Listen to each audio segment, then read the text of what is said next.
नमस्कार, स्वागत बा आप सभी दर्शक लोगन के। तक खबर बा भोजपुरी फिल्म नागमणि के बारे में। जी हाँ, आप लोग इस समय सामने स्क्रीन पर जोन फोटो देख रहल बानी, ई बा शूटिंग के समय के फोटो जोना में प्रमोद प्रेमी यादव और भोजपुरी अदाकारा श्रुति राव जी आप लोगन के मेन लीड रोल में नजर आई हैं, यानी कि नाग और नागिन के भूमिका में।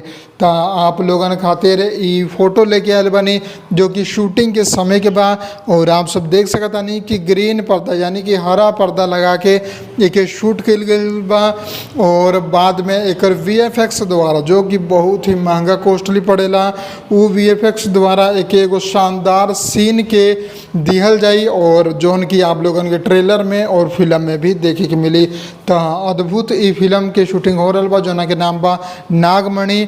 पहला बार एक साथे प्रमोद प्रेमी यादव और श्रुति Rao ji main lead role में काम कर रहा बड़ी।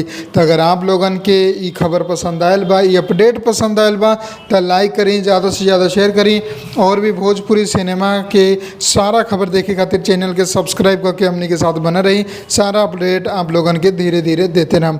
जय भोजपुरी, प्रणाम।